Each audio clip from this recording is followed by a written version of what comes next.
लोगों को स्वस्थ रहने के लिए जागरूक करने और पारंपरिक चिकित्सा पद्धति को बढ़ावा देने के लिए केंद्र सरकार ने राष्ट्रीय आयुष मिशन को 2026 तक बढ़ा दिया है। 2023 तक देश भर में 12,000 से अधिक Ayush health and wellness centre खोले जाएंगे ताकि लोगों को उनके घर के पास ही आयुष चिकित्सा पद्धति का लाभ मिल सके। इन केंद्रों पर लोगों को स्वस्थ रहने पर जोर दिया जाएगा। किस तरह गांव के लोगों को फायदा मिल रहा है Ayush health and wellness centre से, ये रिपोर्ट देखिए। फरीदाबाद जिले के जसाना गांव का ये Ayush health and wellness centre आसपास के गांव के लोगों के लिए वरदान साबित हो रहा है।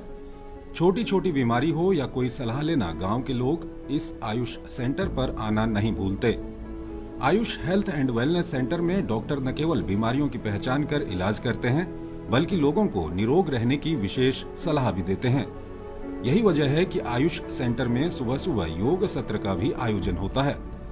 जब से मैं आयुर्वेदिक दवाई ले रहा हूँ और मेरा परिवार भी जो है आयुर्वेदिक दवाई ले रहा है, इससे मुझे बहुत फायदा मिला है। जब से ये दवाई खानी शुरू करी है, अब जब तक मेरी तबीयत ठीक है, नहीं मेरे पहले बहुत ज़्यादा बीपी हाई हो जाता, अब मैं बिल्कुल ठीक हूँ, दवाई खा रही हूँ। जसाना गांव का ये सेंटर अकेला नहीं है।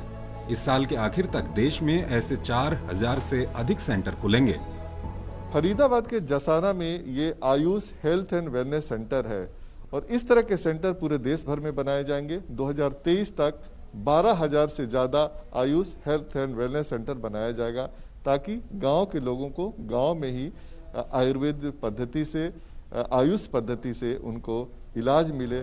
इस सेंटर में पोषण, आर्थराइटिस, बुजुर्गों की देखभाल सहित 8 तरह की बीमारियों की इलाज की सुविधा होगी।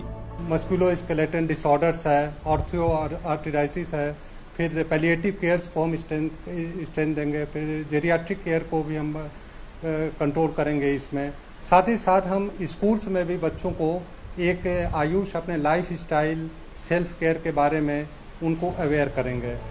देश में पारंपरिक चिकित्सा पद्धति को बढ़ावा देने के लिए प्रधानमंत्री नरेंद्र मोदी की अध्यक्षता में बुधवार को केंद्रीय मंत्रिमंडल की बैठक में राष्ट्रीय आयुष मिशन को 2026 तक जारी रखने का फैसला किया गया। इसमें कुल 4,607 करोड़ रुपए खर्च किए जाएंगे, जिसमें केंद्र 3,000 करोड़ रुपए खर्च करेगा और राज्य 1,607.30 करोड़ रुपए खर्च करेगा।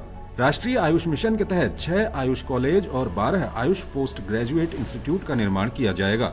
साथ ही 10 अंडर ग्रेजुएट संस्थानों के इंफ्रास्ट्रक्चर को अपग्रेड किया जाएगा। आयुष मिशन के तहत जहां एक ओर प्राचीन एवं पारंपरिक औषधीय प्रणालियों को बढ़ावा दिया जाएगा, वहीं आयुष औषधालयों, डिस्पेंसरी और शिक्षण संस्थाओं, प्राथमिक स्वास्थ्य केंद्रों, जिला अस्पतालों को मजबूत किया जाएगा। इसके साथ ही मंत्रिमंडल ने पूर्वोत्तर के आयुष मंत्रालय के एक संस्थान का नाम बदलकर north eastern institute of Ayurveda and folk medicine research कर दिया है। इस संस्थान से पूर्वोत्तर के लोगों को फायदा तो होगा ही, साथ ही पड़ोसी देश तिब्बत, भूटान, मंगोलिया, नेपाल, चीन के लोगों को भी फायदा होगा। माननीय प्रधानमंत्री की परिकल्पना है कि आयुष बेस्ड सिस्टम को साइंटिफिक रूप से बढ़ाया जाए, तो उस साइंटिफिक रूप से बढ़ाने के लिए उस इंस्टीट्यूट में हम फोक मेडिसिन रिसर्च भी करेंगे, जो नॉर्थ ईस्टर्न के साथ साथ दूसरे प्रदेशों में भी जो फोक मेडिसिन है उस पर भी हम एक साइंटिफिक रिसर्च की पद्धति को है उसको बढ़ावा देंगे।